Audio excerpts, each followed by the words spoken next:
From the Intellifluence headquarters in sunny Scottsdale, Arizona, this is the Intellifluence Influencer Spotlight. In each episode, we sit down with an influencer from our network and we discuss their background as well as their unique approach to influencer marketing. Pascal Guyon is a multi-platinum music producer, having contributed to 3 Grammy nominations. Pascal grew up in a small village in the French countryside and eventually ended up in Los Angeles, where he's worked with music elites from around the world. In addition to music, Pascal has also invested in other fields such as trading stocks and cryptocurrencies, coding, and making video games. You can learn more at pascalguyon.org or follow Pascal on Instagram, LinkedIn, and Twitter, to name a few. So according to one of your keynotes, you describe yourself as someone who was stuck in a tiny French village, dreaming to work with the world's top musicians. And within 15 years, you've become someone who's contributed to over 15 million albums sold worldwide, someone who Justin Timberlake has described as super talented, and someone who thinks outside the box. Was there a main contributing factor that got you to Los Angeles, or were there a bunch of different things that you would attribute your rapid success to? So when I was still stuck in this little village, as you said, it was clear to me that all the people I was admiring at the time were the big US American music producers. And I was bored as hell in my village. And honestly, for modern pop music, it was also very hard to find people in France advanced enough to be competitors of artists from the US. So I really wanted to be in LA, in the US, basically. So what happened is that I first leveraged internet and the social media that was super hot at the time, which was MySpace. And I developed some strategies, which is probably closer to what people would call growth hacking nowadays, but I had no idea what I was doing, but it just worked out. So I just put some strategies together so that I drove a lot of traffic to my page. And of course, I was trying to sell myself on the page with videos of me playing unusual piano parts, of course, of my music production. And this way, I got connected to tons of the most successful music production teams in the US and got my first big placements like that with some of Timbaland's people, with some K-pop artists. And then my move to Los Angeles happened another way through more like social skills, I would say. So I got connected to one of the biggest songwriters of all time, a legend in the business, Walter Afanasieff. Music genius. He did some of Mariah Carey's biggest songs and Barbra Streisand and you name it. And he invited me in the US for a month, along with music executive Chris Ivery, who made the introduction. And that's how I moved, because my first 2 weeks here were just a dream, because I worked on 2 albums that ended up getting 3 Grammy nominations. So then that was a very easy move for me to go from France to the US, because when you get this kind of credits, the US immigration are like, yes, welcome, That's how it happened. Very nice. Very cool.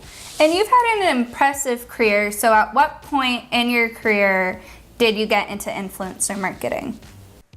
Actually, I think it's just a result of just following your passion, trying to become the best at it. And of course, you get more and more recognition, and there's more people following you and being very curious about what you're going to do next. So I'm not sure when. Actually, I think I know. I started teaching when I was 19. So for me, it became natural that when I know something, I want to share it with people, So as a teacher, that's what you're supposed to do, You're supposed to have accumulated all this knowledge, and then you share your knowledge, and by definition, you influence people, trying to do it in the best way possible. And then, of course, the marketing side comes with it when, of course, you can end up selling your own services or link up with other brands. But it came pretty early because I started to teach very early. So. Yeah, and you've also mentioned how like you've worked with some of the big artists. I know you've worked with Leona Lewis and Big Time Rush. So what has been your favorite collaboration to date, either as an influencer or as a music producer with an artist? So artist-wise, I always mention my adventures in Cuba because people expect me that I'm gonna give names of like the most famous people that were like, my favorite experience. Actually, my best musical experience were with probably lesser known people from Cuba. I had the chance to go to Cuba to live with families who represent the religious music of Cuba. So that's really deep stuff. And that's when you feel really alive, when you live that kind of stuff, So that was definitely my trips to Cuba when I was 21 were the most incredible experiences of my life, not just music. Brands-wise, there is two brands that made a lot of sense for me to work with. One of them was Soundbrainer. It's a music brand. They built a new kind of metronome. So, when you practice music, you practice with an annoying click and you try to keep in rhythm. When you practice, it's super annoying. So they built a metronome that you don't hear, but you feel. So it's like with vibration. And their campaign is all about education. It's just to show musicians that if you practice, you can end up doing cool stuff. But if you have tools that are less annoying than a metronome, it's even better. So that made a lot of sense for me because I'm definitely all about education. And another brand that I've been collaborating with is Cloud App. So that's more on the technology side. It's a very efficient tool for collaboration. So when you do screenshots or GIFs or videos, you can quickly annotate them and very quickly, automatically actually upload it to the cloud. So you can share that in just a few clicks. And for me, as a creative person, I need to make sure my creative process is the smoothest as possible so that I don't lose ideas along the way. So that kind of little tools are very important for me. That's it. Interesting. And you talk a lot about educating and people. You love to educate people. You've put together a health regimen on your website with the disclaimer that you're not a doctor and people need to do their own research. But it was based on a life event. Can you share a little bit about what caused you to kind of start this health research initiative? Well, yeah, when you end up with a few things that are unexpected and you see other people and you hear about stuff, I think it's just being curious in general. And you start to notice interesting trends and patterns, and that it's actually quite interesting to educate yourself on that subject. So I decided I just found it absolutely fascinating. And I think this is things that should be taught early in schools. But we know that the health system is mostly driven by big companies, so they have goals, financial goals. So, they're clearly not interested in you knowing the truth. Because sometimes you can find solutions like extremely cheap, and it was just so simple.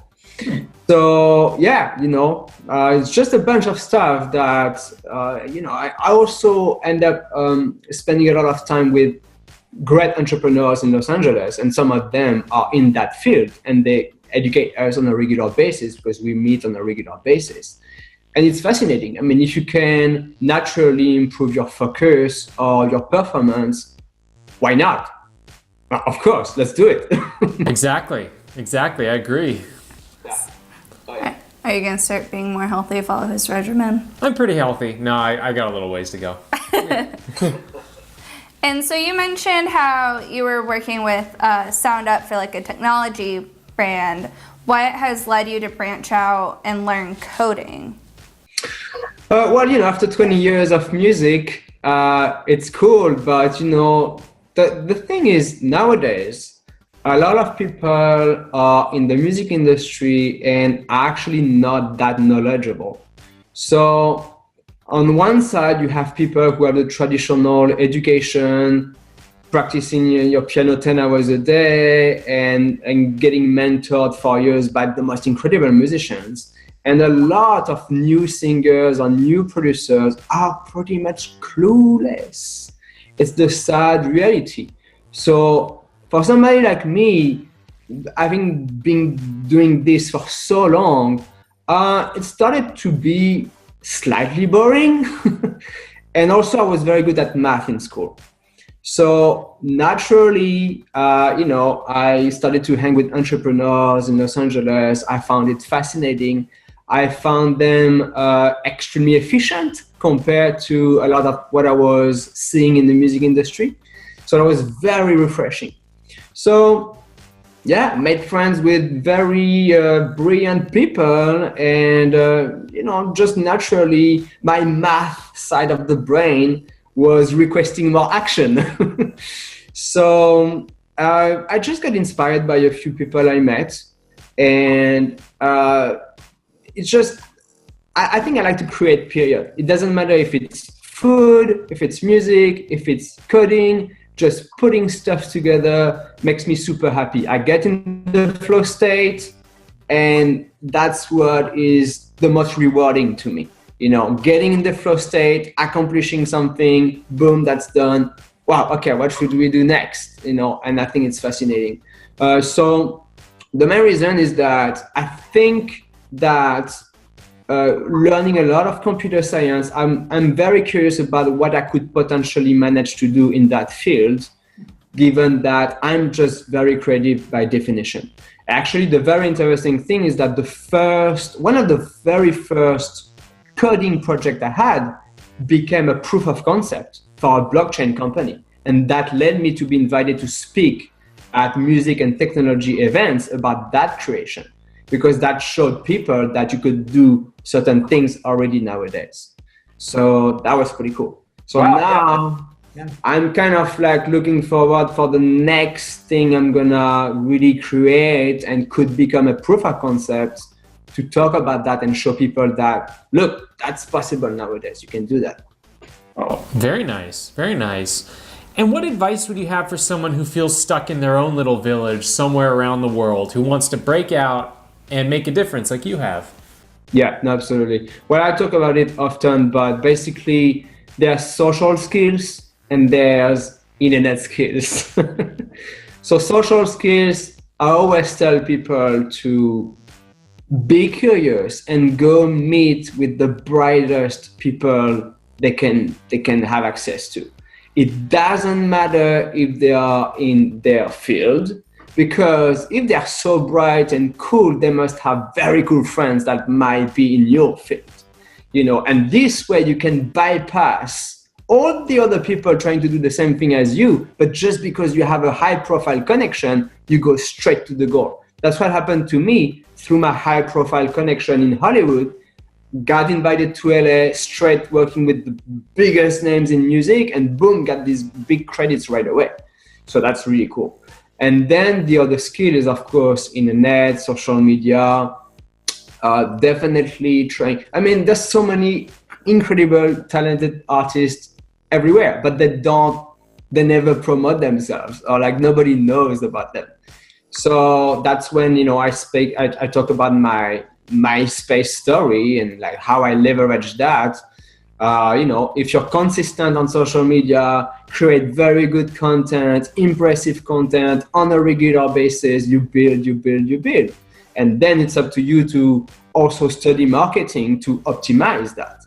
So between the social skills, just like, as a human, and between the other part, which is more like being like trying to be a little wizard with like internet, social media, you can do anything you want, basically. Great advice. Well, and you mentioned after 20 years of music, that's when you started to get into coding. So where do you see yourself in 5 to 10 years? So basically, right now what keeps me busy is still music, definitely computer science, But there's a few other things that I, try to work on. Definitely health knowledge. There's a few technology companies I collaborate with. I'm also an investor. I've been a trader for a long time as well. I studied that very, very, very hard. So my days, I split between these different activities. And it's fun because it's so different that you never feel that you're really working, or it never gets boring. I spend 2 hours on one thing and then I switch to the other thing because I feel like I have a new idea. And it kind of like feeds each other. So that helps too. But it will constantly be a batch of different things that I can basically, I try to find solutions. If I have a problem in one field, I try to find the solution from another field. It's like, I know that Galileo found solutions to issues this way. These guys were like polymath and they found solutions. Okay, you're stuck in computer science. Well, maybe if you do a bit of music or stuff, you're gonna find an idea. I know that super bright people I had the chance to hang with, like Nolan Bushnell, the founder of Atari Computers. He embraces randomness. And I completely get that. He goes to random conferences and he's like, I don't know, maybe I get an idea. And when you expose yourself to like weird random stuff, it's actually triggering things in your brain. It might trigger something and you might find a new solution like that. So I like to do that. That's it. Want to join Intellifluence as an influencer for free? It's easy. Visit Intellifluence.com, click on the influencers link, and then click on the Join for Free button to sign up. Once you have registered, you will get immediate access to our influencer marketplace where you can browse relevant offers from brands and apply on the spot. You'll also be eligible to receive attractive product and service pitches from brands. There's absolutely no cost to join as an influencer, so we hope you take advantage of our service. Also, be sure to like us on Facebook, follow us on Twitter, and well, you know the drill.